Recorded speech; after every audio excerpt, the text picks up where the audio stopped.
Oi pessoal, bem-vindos ao Em Dupla com Consulta, eu sou o Lucas Leite e hoje a gente vai falar do Dia Internacional de Combate à Homofobia, Bifobia e Transfobia com o Arthur, nosso querido amigo! Aproveita que você tá aí, se inscreve no canal, ativa as notificações, deixa seu like, seu comentário e segue a gente nas redes sociais, as minhas, as da Fernanda e as do canal que vão aparecer aqui embaixo.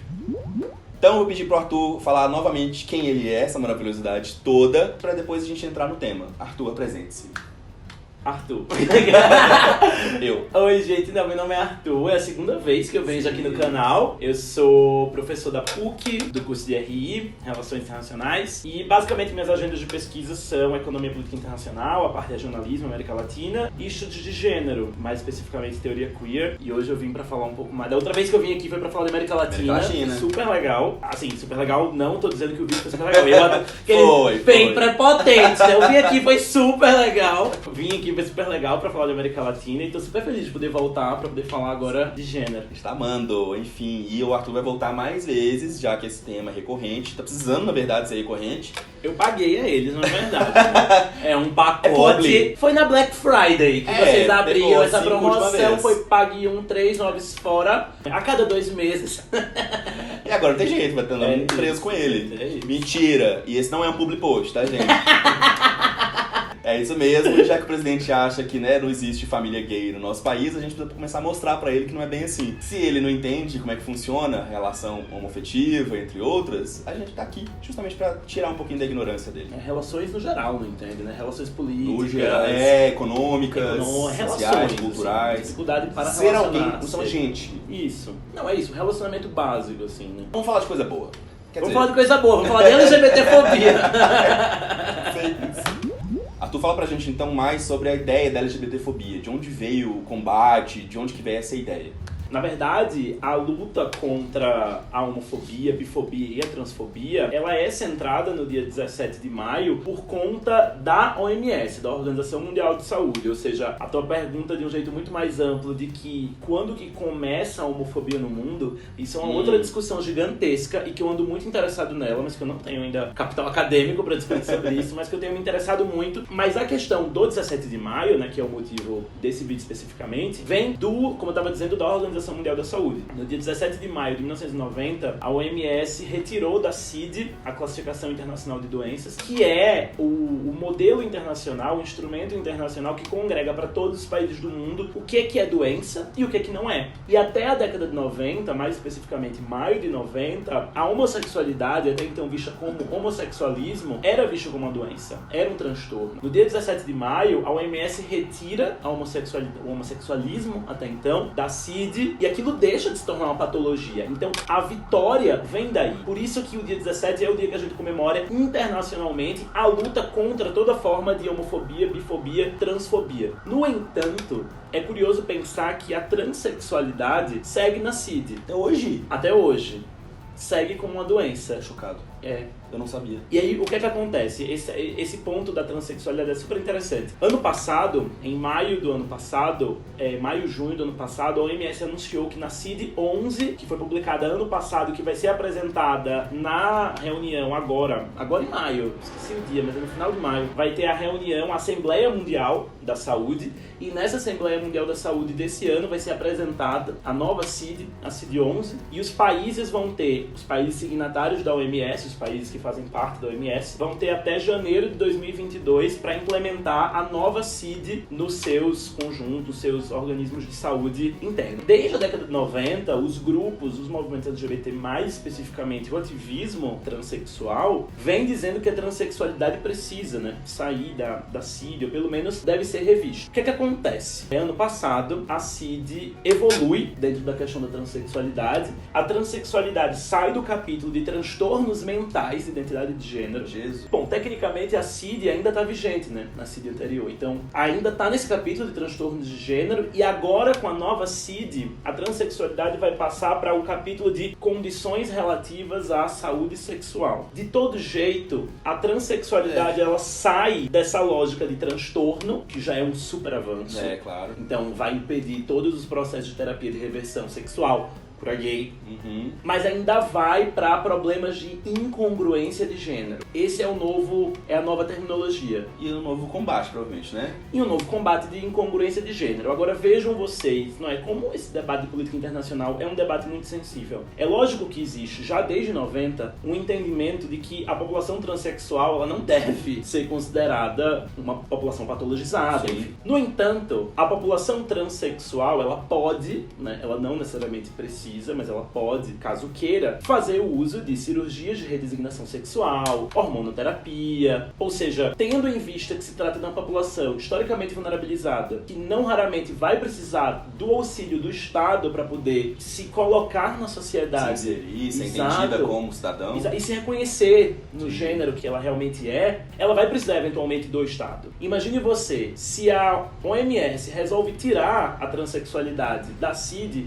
e dizer que não é mais uma doença, vários países podem se utilizar desse artifício para dizer, bom, se não é uma patologia, eu não tenho a menor obrigação de oferecer cirurgia de redesignação sexual. Assim, é um termo que a gente tem que evitar, mas só para ficar bem claro, é a popularmente chamada cirurgia de mudança de sexo, mas o termo correto é redesignação sexual. E eu não preciso mais, enquanto Estado, oferecer hormonoterapia. Então, já que não é doença, então não preciso mais oferecer isso. Não precisa nada, problema. Não precisa fazer nada. O SUS, ele oferece, né, hormonoterapia, cirurgia de redesignação sexual, acompanhamento psicológico. É lógico que não é perfeito, demora anos, é super complicado de você conseguir acessar, etc. Mas o governo brasileiro oferece. Então imagine você, no governo atual do Brasil, com o tamanho de retrocesso que a gente tá vendo, os possíveis impactos disso sair da CID. Não. O governo podia só dizer, não é doença? Então é cirurgia plástica, é extra. Não vou arcar com esse custo. Eu não vou arcar com esse custo, porque esse custo não deve ser um custo do Estado. Então isso é um exemplo, na minha opinião, que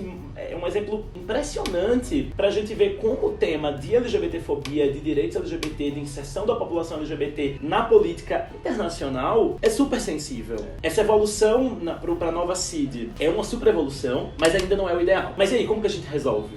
É um impasse de política internacional. Realmente.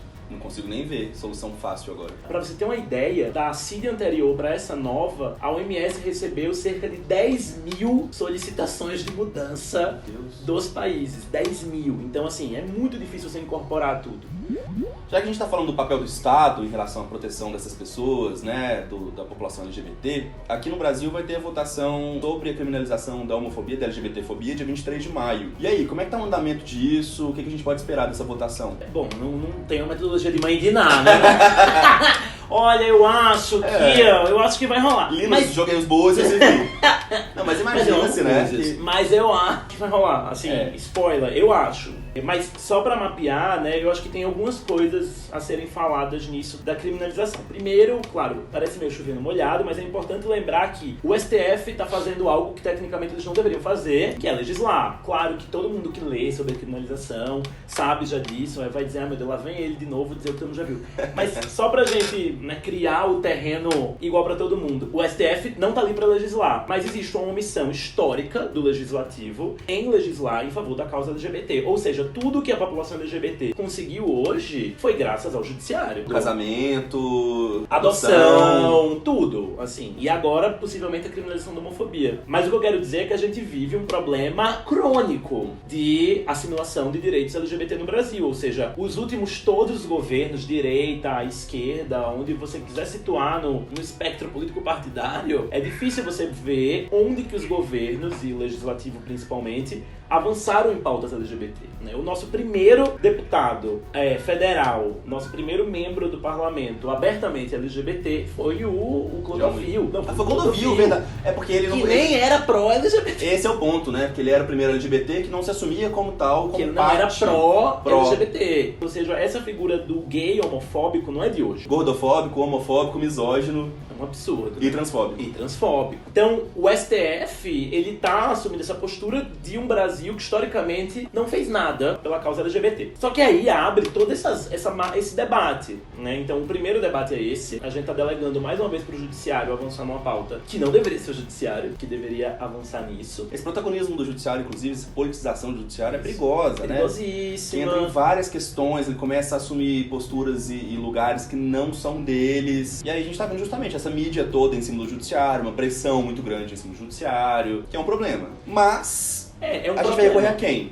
Isso. Então, eu acho que esse plano de fundo que a gente coloca aqui é mais para situar que qualquer resposta simplista para a criminalização da homofobia, a meu ver, é complicado. Vou dizer que é errada, vou dizer que é complicado você dizer que é sim porque é sim, é não porque é não. Porque você tem muitos elementos intrucados e envolvidos aí. Daí a importância de a gente investir em ciências humanas e sociais. Olha só! Também quer cortar. Filosofia, lembra dela? Mas, como você estava perguntando, dos ministros do STF, 4 já votaram até agora, até o julgamento ser suspenso em fevereiro. E os 4 que votaram a favor da criminalização, dos 11 no total. Então, o cenário aparenta, né, a gente está apontando para a possível criminalização. Não é à toa. E daí, por que eu acho que vai criminalizar a minha metodologia de mãe de Ná?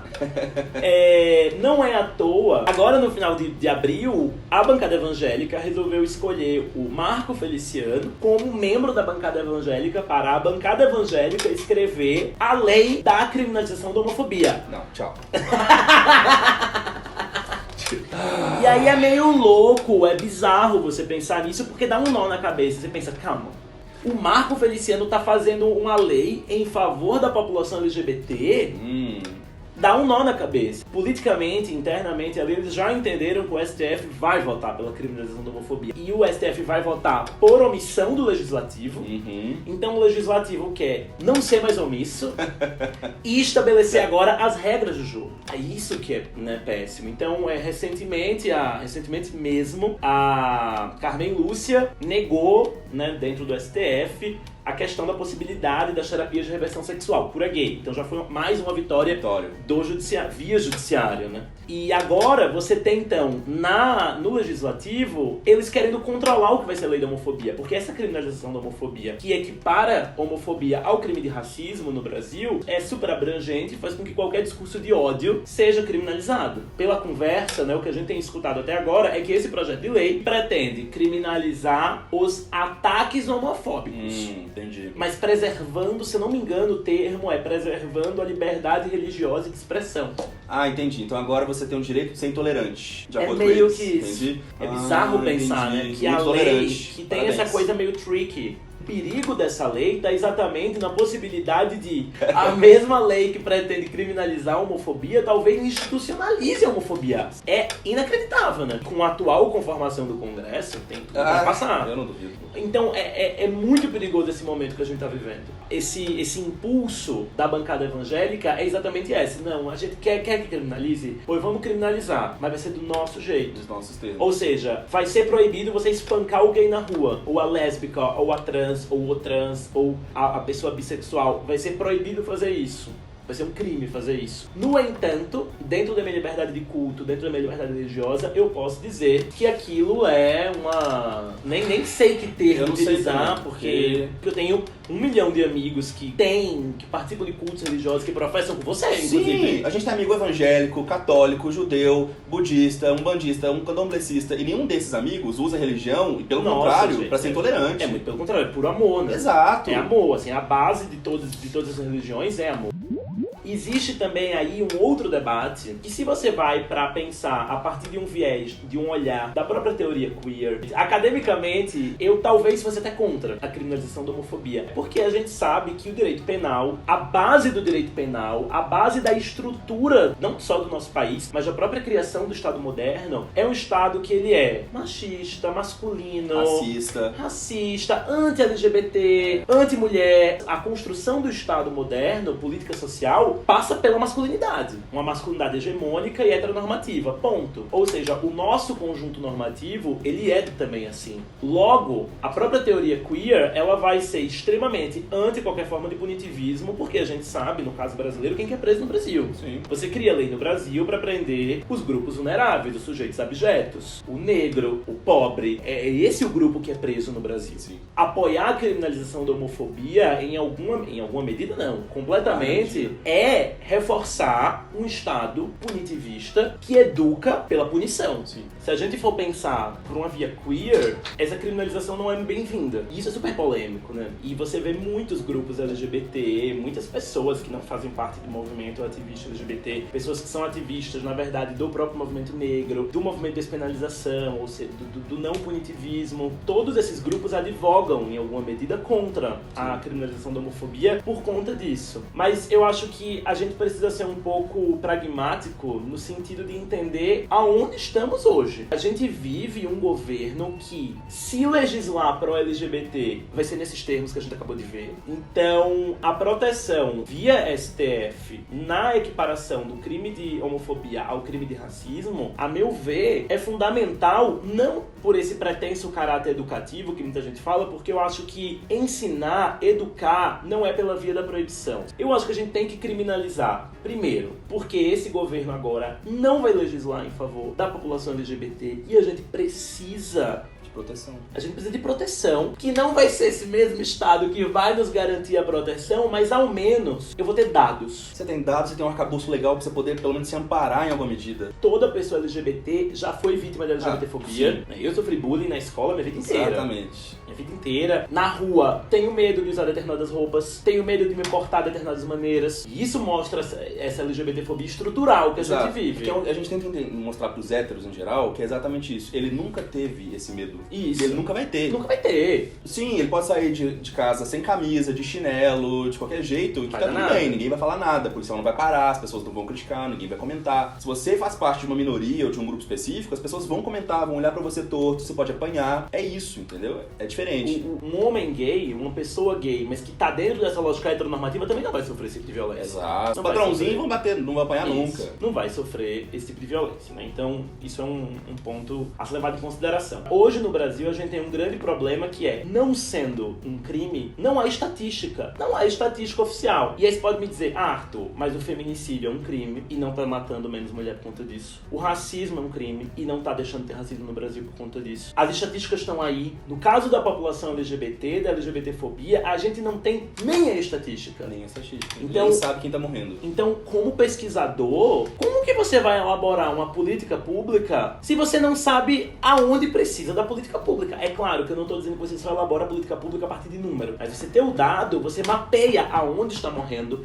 quem está morrendo, a idade, qual é o tipo de proteção que o Estado pode ter. A gente não consegue mapear isso. É lógico que não tô querendo viver num país da Alice. A gente não tá falando que vai melhorar por causa disso. Criminalizou hoje, amanhã, agora acabou. Agora a ditadura não existe. Claro que não. Né? Só que a questão é que hoje, se uma pessoa for vítima da LGBTfobia, ela entra tipificada como qualquer outro crime, mas não como LGBTfobia, porque não é crime. E aí tem um ponto, né? Mesmo que o governo federal não tenha o menor interesse em ajudar ou usar das instituições para dar proteção, alguns governos estaduais e municipais têm sim políticas públicas para essa população e vão usar desses dados para criar mais políticas públicas. Exato, de você ter controles nacionais. Então, por exemplo, se você para ver, o melhor banco de dados que a gente tem hoje no Brasil sobre LGBTfobia, de série histórica, ou seja, contínua, ano a ano, é do Grupo Gay da Bahia, o GGB, sim, maravilhoso. É o primeiro, né? Eles fazem 40 anos, só que o trabalho que eles fazem é um trabalho hercúleo, porque eles mapeiam os dados sobre a LGBTfobia a partir de notícia de jornal, ou eles estão abrindo a metodologia deles agora para outros tipos de divulgação, até pela mudança da própria comunicação, né? Então internet e tudo mais, mas a quantidade de pessoas que são contabilizadas pelo GGB é pessoas LGBTs que são mortas por LGBTfobia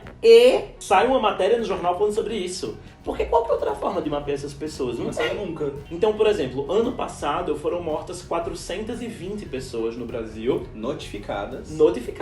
Né? O GGB contou 420 pessoas mortas no Brasil. Se você for comparar com a quantidade de homicídios que existem no Brasil, você vai ver que esse número é um número muito pequeno. Irrisório. Claro. Quer dizer, nada é irrisório. Nada é irrisório, mas é muito pequeno colocando em comparativamente. frequência relativa, Isso. é um número muito pequeno, claro. Mas se você for pensar, são 420 pessoas que foram mortas por LGBTfobia. Arthur, mas como que você sabe que é LGBTfobia e não foi porque estava envolvida com tráfico? O argumento é esse, né? Ah, tá. Uhum.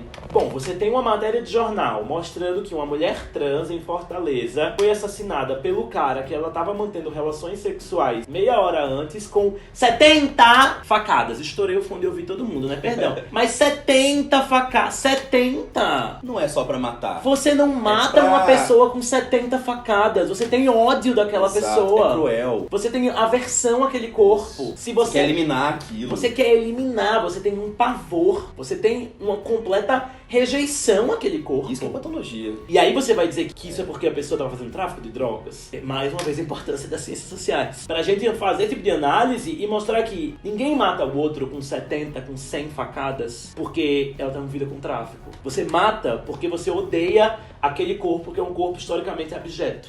Ou seja, a gente precisa de política educacional. Mas, sinceramente, a criminalização via STF, nesse momento, é o máximo que a gente pode ter. É o ideal? Não. É onde dá pra se segurar. Então você tá defendendo o Estado punitivista só pra ter tua estatística acadêmica? Não, pra gente ter um mínimo de proteção legal nesse arcabouço jurídico, sabe? Com todos os problemas que esse arcabouço tem, com todos os problemas que o sistema judiciário brasileiro tem.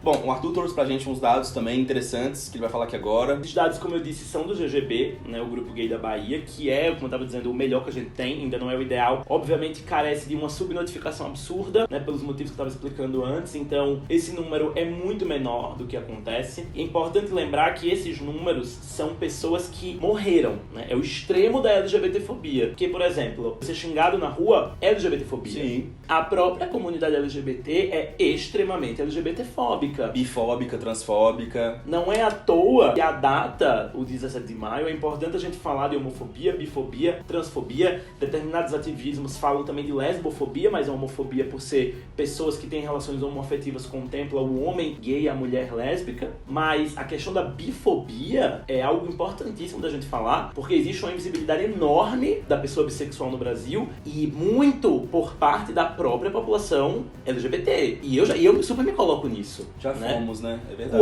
Quantos de nós não já ouvimos amigos ou soubemos de pessoas, ela é bissexual. E aí você fala, bissexual. Ah, que não, tá mal resolvida. É porque tá se entendendo, tá se escolhendo, uma hora vai cair pra um dos dois lados. Então a gente reforça, sem perceber, essa lógica que é super binária, né? Ou seja, por que eu tenho que ser heterossexual ou gay ou homossexual? Essa LGBTfobia, ela afeta todo mundo, ela nasce de todo mundo, porque nós temos ainda uma construção extremamente machista e LGBTfóbica. A gente cresce com essa coisa esse corpo é um corpo errado, é um corpo estranho, é um corpo... Nossa, imagina a dificuldade. É um corpo abjeto. Então, em 2017... as mortes por LGBTfobia no Brasil foram por tiros, seguido por arma branca, principalmente facadas, depois suicídio, e aí é importante a gente falar, porque muita gente critica a metodologia do GGB por dizer, mas como assim suicídio? Se a pessoa se suicidou, então ela não foi vítima da LGBTfobia, ela não foi atacada. Que isso? Querido, até a pessoa chegar no lugar do suicídio...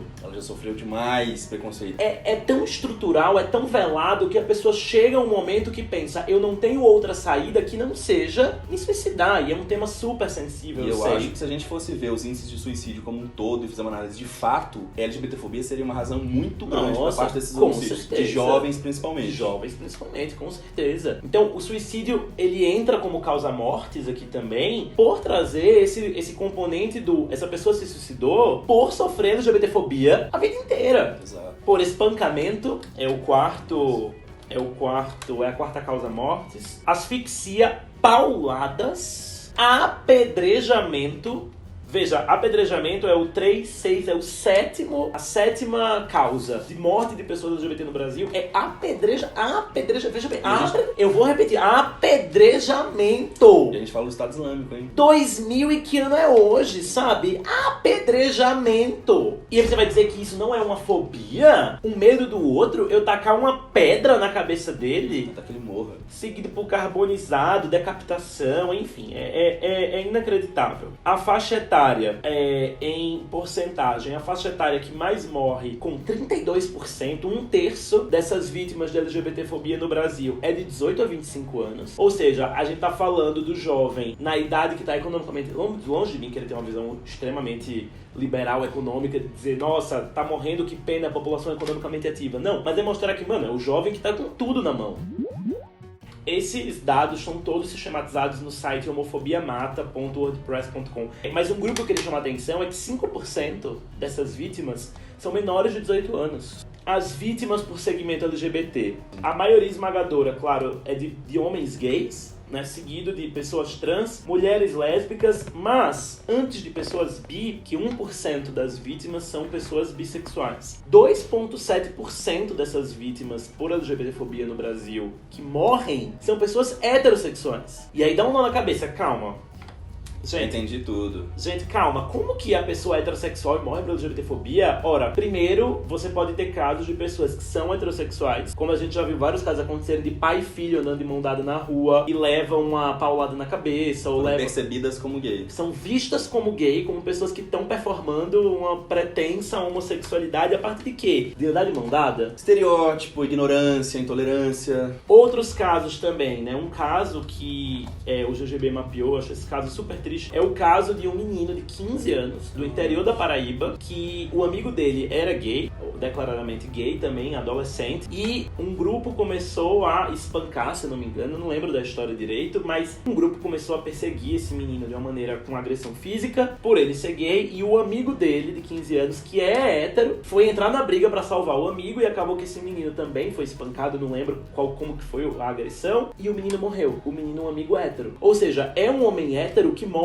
por LGBTfobia. O outro caso também está atrelado a um outro grupo que, corriqueiramente, eu vejo uma denominação que particularmente eu não sou muito fã. O outro grupo, que também sofre LGBTfobia sendo heterossexual, são os homens e mulheres heterossexuais. O GGB, até onde eu acompanhei, nunca mapeou nenhuma mulher heterossexual, mas são homens heterossexuais que têm relações com mulheres trans e que foram assassinados por se relacionarem com mulheres trans.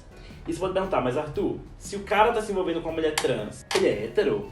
Claro, é. Ou seja, a gente começa a confundir tudo dentro do... E é normal confundir no começo, mas é importante a gente mostrar que se eu me sinto atraído por um homem trans, eu, Arthur, me sinto atraído por um homem trans que eventualmente tem uma vagina, ora, eu tô me sentindo interessado por um homem. Exato, não é só um órgão sexual. Então, eu sigo sendo um homem gay. Sim. Se um homem heterossexual, ele se apaixona, ele tem relações com uma mulher trans, ele é um homem heterossexual. Então, vejam o nó na cabeça da pessoa, né? O homem hétero, ele é assassinado, esses casos que o GGB mapeou, foram homens héteros que foram assassinados única e exclusivamente por se relacionarem com mulheres trans. Então, o fato de você se relacionar com aquele corpo já lhe coloca num lugar errado, abjeto, não quisto, não visto. E é por isso que eu acho tão importante a gente mostrar como que a causa LGBT, a luta LGBT, a luta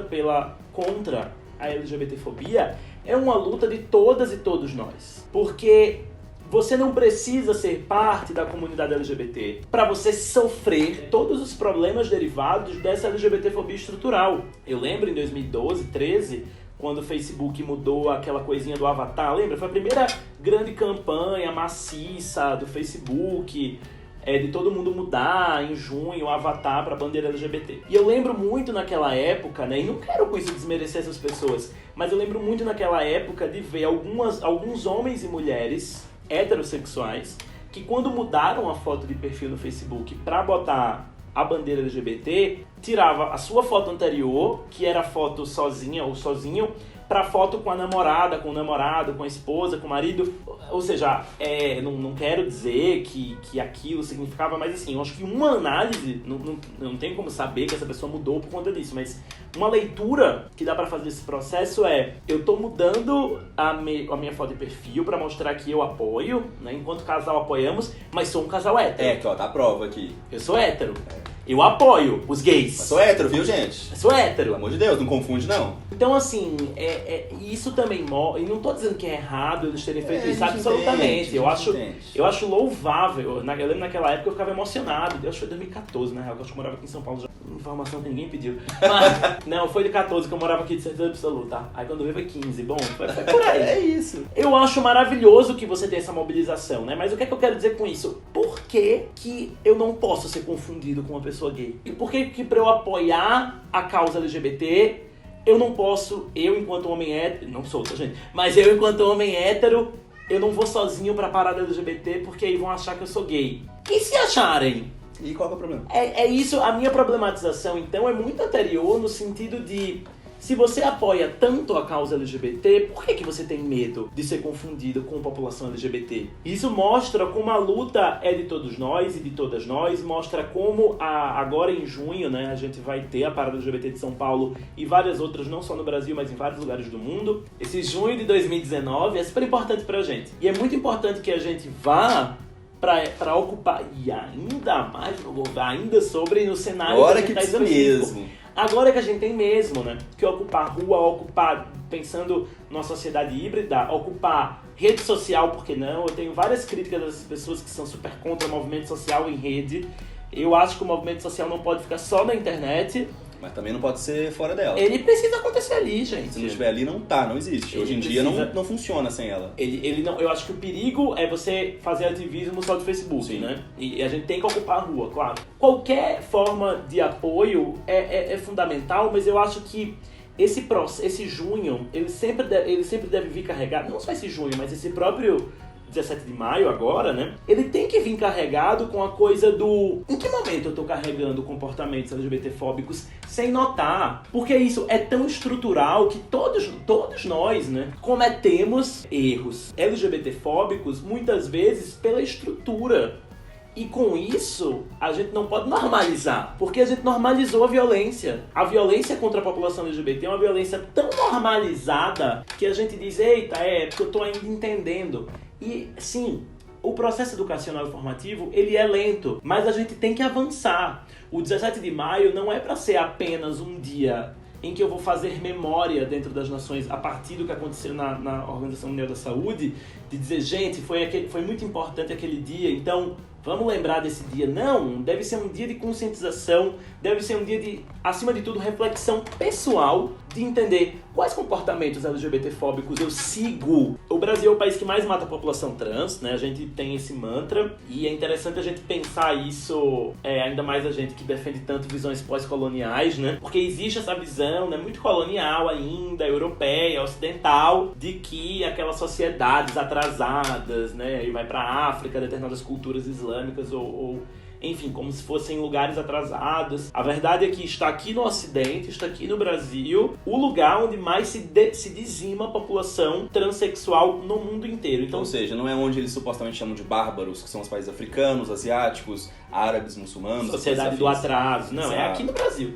Então, a Transgender Europe, que é uma organização europeia que mapeia, né, é uma que tem feito sistematicamente um mapeamento especificamente de população trans assassinada no mundo inteiro. É lógico que também carece de 1000 problemas de dados, né? Imagine você que em 70 países, 2019, o relatório da ILGA, a ILGA é a Associação Internacional para Lésbicas e Gays, mas que, enfim, abarca toda a população LGBT. A ILGA é essa organização internacional que está responsável por mapear internacionalmente, né, como que os estados eles estão evoluindo na questão de direitos LGBT. O relatório da ILGA, que saiu agora, mês passado, o relatório 2019, o título do relatório é, salvo engano, homofobia de Estado, homofobia como prática de Estado, se não me engano. Bom, enfim, o relatório desse ano mostra que a gente teve evoluções em alguns países, a Índia, né, que a gente já mencionou hoje, é um exemplo, mas ainda em 70 países do mundo é crime você ser LGBT. E crime na medida de entre salseiro, no sentido, você pode ser morto ou apedrejado ou ser preso, né? Isso. Você tem vários níveis, né, de criminalização. É interessante, né, a gente pensar que nesses países a gente luta por uma descriminalização. No Brasil a gente está lutando já por uma outra criminalização, que é a criminalização da homofobia. Ou seja, só para mostrar como esses países, no fim das contas, ainda tem uma homofobia patrocinada pelo Estado, né? O Estado, ele... fingindo costume. O Estado, ele patrocina a homofobia. Então, em 70 países ainda é criminalizado. E, lógico, se nesse país é criminalizado você ser LGBT, é lógico que você não vai ter nem o dado de quantos... Claro. Né? A gente tá muito lá atrás ainda nesse mapeamento. Nós não temos dados aqui, a gente tá querendo justamente ter dados aqui, mas não nesses países. A gente tá... E, repito, não falo nesses países também com essa visão pejorativa de atrasados. Não, é só... no sentido de existe aí um problema ainda sobre fingir que tá tudo... Ô, Anjo, pera aí, mulher, eu tô gravando. Mas a verdade é que o Brasil, dentre os dados que a gente tem disponível hoje, a América Latina é a região do globo onde mais se mata a população trans. E o Brasil é o país do globo onde mais se mata a população trans. Só para vocês terem uma ideia, 2008 e 2017, salvo engano, a Transgender Europe mapeou que mais de 1.000 pessoas trans foram mortas só no Brasil, só por serem transexuais. Então, assim, aí você pode dizer, 1.000 pessoas em 10 anos não é nada. É um argumento que a gente ouve muito, né? Que é o argumento, geralmente são pessoas que advogam por um pretenso bem comum, não olhar para grupos sociais específicos, enfim. A verdade é que esse número é absurdo. E só para vocês terem uma noção de quão absurdo é esse número, o segundo país que mais mata a população trans é o México. E enquanto no Brasil, em 10 anos, foram mais de 1.000... Salvo engano, o número do Brasil é 1.071. Em 10 anos, o Brasil matou 1.071 pessoas trans. O México, em 10 anos, matou 350 pessoas trans. Então, assim, o segundo colocado ainda está muito lá atrás do Brasil. A nossa dianteira é uma dianteira super perigosa. E ainda o pessoal de análise de dados costuma confrontar e dizer, tá, mas não adianta, você tem que olhar também para a frequência relativa. Você tem que olhar para o número da população. No Brasil mata mais, que a gente tem 200 milhões de habitantes. Beleza. A Transgender Europe mapeou em frequência relativa. Em frequência relativa, ou seja, proporcionalizado dentro do tamanho da população do país, só quem mata mais, eu tô amando gato, só quem mata mais que o Brasil, proporcionalmente, é Honduras e El Salvador. E a gente tá falando de países que são minúsculos. Sim.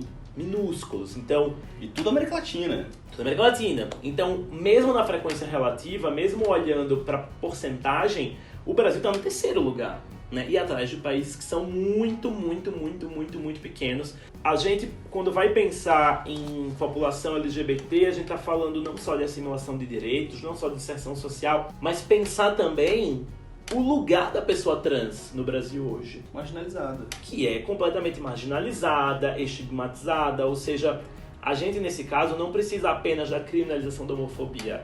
A gente precisa de política pública para essa população, que é uma população muito vulnerável, muito estigmatizada, que os avanços, eles vêm assim, nome social é um avanço de ontem. De você poder usar o nome social no serviço público de saúde, por exemplo. Tinham muitas mulheres, isso são relatos, né, de mulheres trans, evitavam usar o serviço único, o serviço público de saúde, usar o SUS, pelo simples fato de que, quando ela fosse ser chamada, ela ia sofrer o constrangimento de ser chamada pelo seu nome de registro e não pelo seu nome social, eventualmente. A lei, felizmente, mudou, essas pessoas podem mandar um nome em cartório, enfim, né? A gente tem avançado nesse sentido. Mas veja o tipo de barreira que eu, enquanto homem gay, também não sofro. Não, jamais, imagina. Não sofreria, entende? Então, essa população é uma população muito vulnerável, porque é uma população que carece de inúmeras políticas, né? Qual que é a representação trans que a gente tem na política? Você tem a Érica Malunguinho aqui, sim. Você tem, né, pouquíssimos casos de representação política. Então, ou seja, é uma população extremamente marginalizada, vulnerabilizada e que precisa ter políticas públicas para ela, né, para pensar, para mapear. E o último dado que eu vou trazer, e com isso eu encerro por hoje a minha fala, é um dado que academicamente não dá pra gente usar, porque não é um dado que traz série histórica, e o que eu quero dizer é que metodologicamente não tem como juntar os dados de transfobia especificamente, ou seja, de assassinato de população trans, com esse dado que eu vou trazer agora, mas é um dado que, ainda que não sirva para eu construir um trabalho acadêmico, não consiga cruzar esses dados, ele com certeza dá margem pra gente pensar. O Brasil é o país que mais mata a população trans. E o Brasil, o Pornhub tem um blog de estatísticas que é maravilhoso. E é isso, eles não têm uma série histórica, a metodologia não dá pra saber exatamente como que é, por isso que eu digo que não dá pra usar.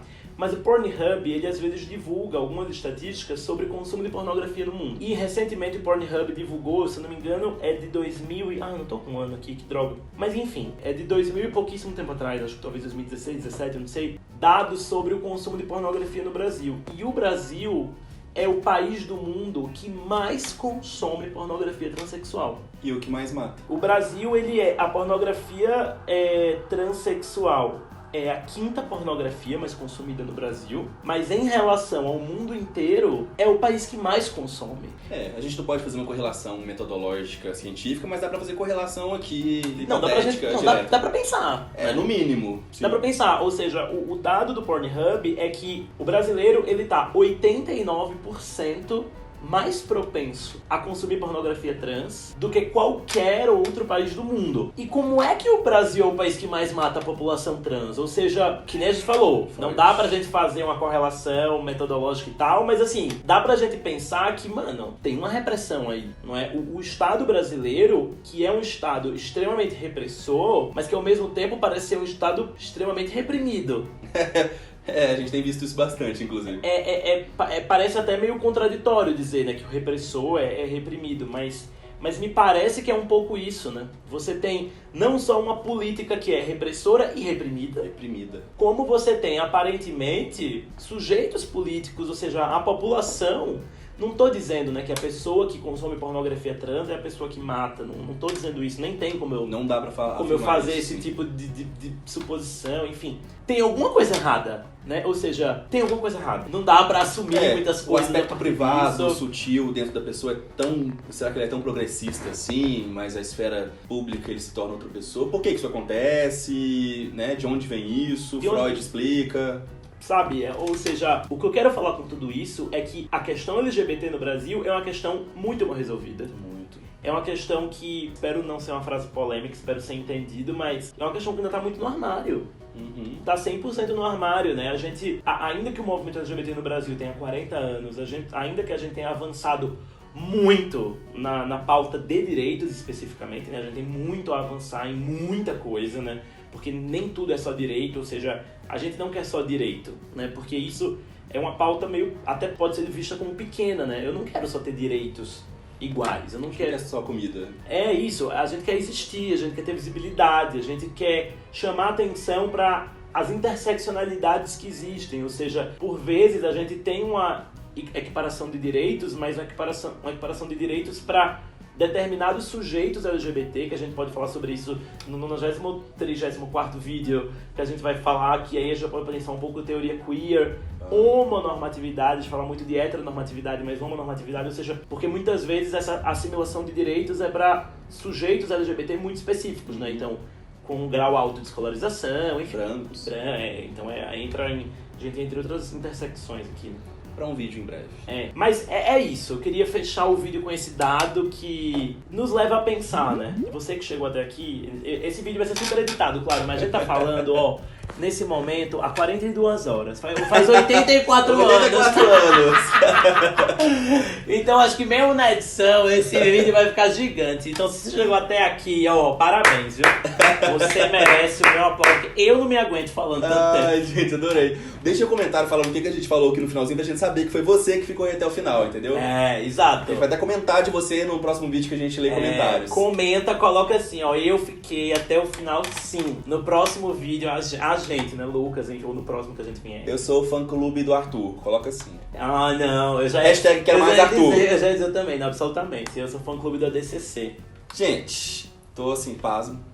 Aprendi muito, mas a gente está se desconstruindo todos os dias, é isso que importa, isso que é importante, a gente entender que nós não somos pessoas perfeitas, a gente está em constante transformação e a gente deve muito isso a pessoas que estudam e se dedicam, como o Arthur, esse querido, esse maravilhoso, esse amigo, que a gente espera voltar em breve, vai voltar, né? Sim. Pra parada LGBT aqui de São Paulo, a gente vai discutir um pouquinho sobre isso. Então, gente, obrigado, valeu por ficar até aqui, já usa a hashtag lá, queremos mais Arthur, pra gente saber que vocês ficaram até o final.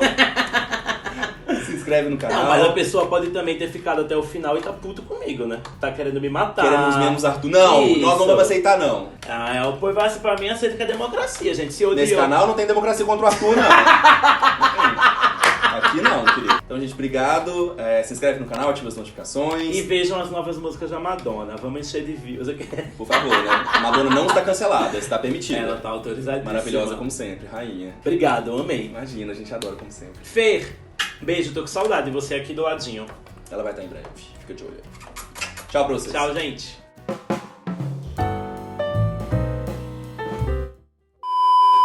Isso, querida. Tá muito profissa. Cara de saúde. A cada vez que eu venho, vocês estão evoluindo, viu? Desculpa aí. Em breve vai ser Não Diga Lu, Diga Galisteu. Não diga alô, diga DCC. Diga EDC. Não diga Lu, diga Fernanda amanhã. Sim. Eu falo também agora? Eu vou falar daqui a pouco. A que ponto chegamos? A que ponto chegamos? Pare. Esse vídeo não vai acontecer nunca. Eu adoro. Tá 12 horas e não começou. 30 anos de movimento LGBT, enfim, é super importante. Esse junho de 2009 é um junho super importante. De 2019. Eu falei o quê? 9. Esse junho de 9. Pessoa, a gente à noite já falou.